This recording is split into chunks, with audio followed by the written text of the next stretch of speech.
And so, hi everyone, we're gonna do another vlog, okay?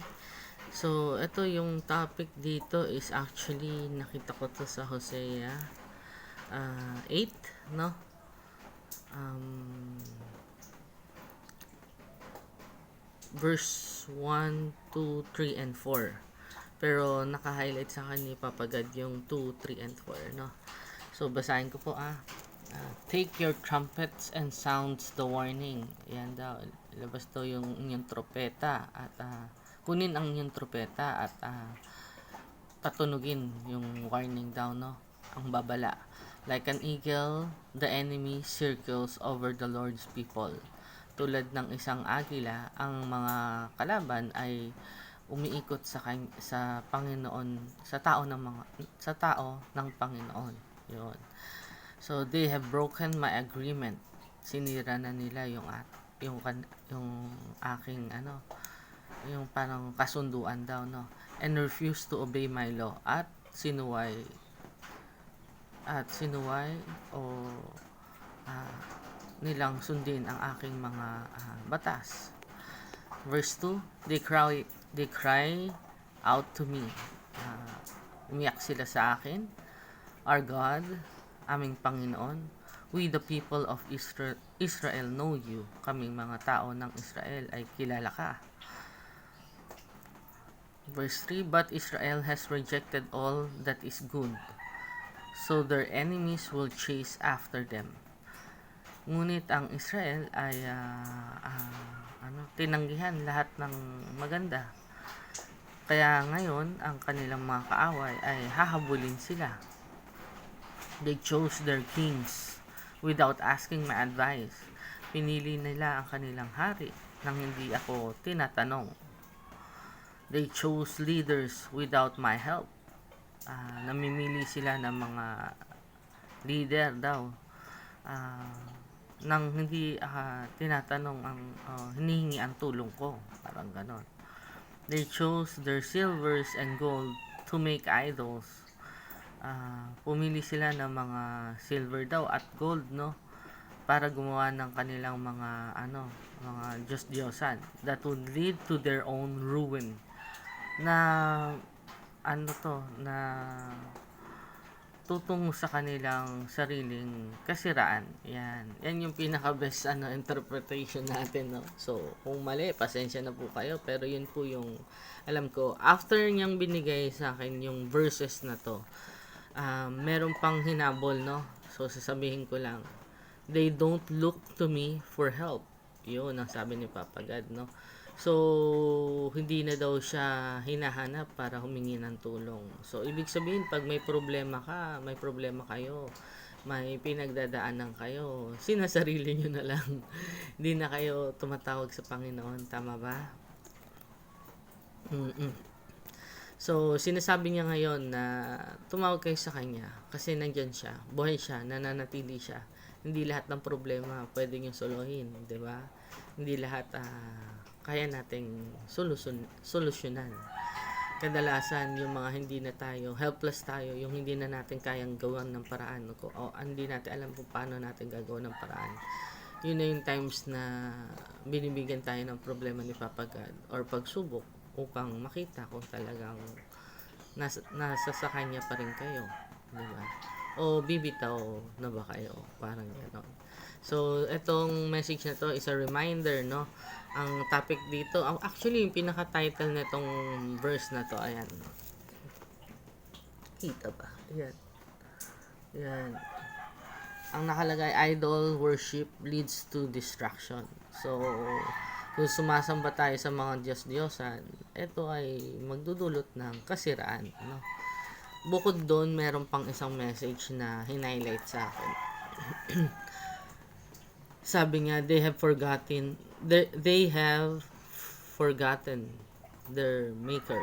Yan, nakalimutan na nila ang kanilang ang lumikha sa kanila. Yan. So, yun. Ito message na to, I'm doing this just to remind you guys, kung nakakalimut tayong tumawag sa Panginoon, don't do that, no? Huwag nating sarilihin ng mga problema. Lahat ng yan may solusyon. at kayang gawan ng paraan. Kung hindi natin kayang gawan paraan, si Papa God lang talaga makakagawa ng paraan para dyan. So, sobrang pag-open ko today ng Bible, sabi ko, Papa God, show me what you want me to see. Tapos ito ang pinakita niya. So, I have to post this to you guys dahil alam ko marami siguro sa inyo dahil sa nagdaan ng mga bagyo at sorry, forgive me for my voice, medyo ano pa rin yung boses ko, hindi pa totally magaling, no, na ano pa rin ako kasi nabasa kami ng ilang araw so tuwing uulan nababasa kami para kaming halaman. Yan, nababasa kami kasi medyo may tulo yung bubong namin ngayon, yung kabilang side natanggal na totally, dati may bubong pa yun tapos ngayon bagyo, yan natanggal na talaga, so mahirap, nababasa kami yan. So kaya yung boses ko ganyan, medyo iba yung iba yung yung timpla, yan.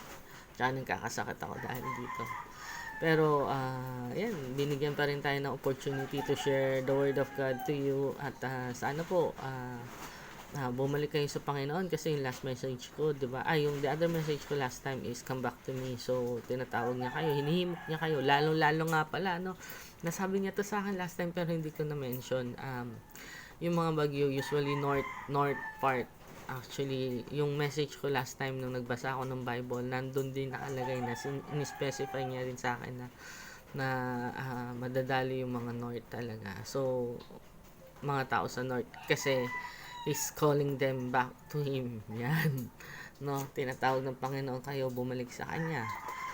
Lalo yung mga taga-north daw. Yan. So, baka bumitaw kayo, baka nagsawa na kayo, baka napagod na kayo kakahintay ng mga biyayang pinangako niya. Hinihimok niya kayo ngayon na tinatawag niya kayo na bumalik sa Kanya. Yan. So, alam ko sa mga tao na nagre-resonate tong message na to, alam nyo kung para sa inyo talaga to, no? So, hindi ko napapahabain. Let's have a prayer. Yan. So, Heavenly Father, we come to you today. We're seeking healing and restoration sa mga taong nanonood sa kabila ng screen na ito. Remove their pains and grant them healing miracles with your mighty hands. Help them to know that you don't give trials we cannot face because we never face them alone. Through the power of your name, I destroy, cast down, shattered any stronghold that is keeping them from living complete freedom and victory in you. Calm their timid hearts and bring rest to the weary places. Sundan niyo po ako. Sobrang lakas ng Holy Spirit pala, no? I have to stop and acknowledge the Holy Spirit presence. Kasi sobrang lakas ng nararamdaman ko. And I'm sure kayong nakikinig dyan sa kabilang screen, ganun din, no? So, follow me. Heavenly Father, sundan niyo po ako. Heavenly Father,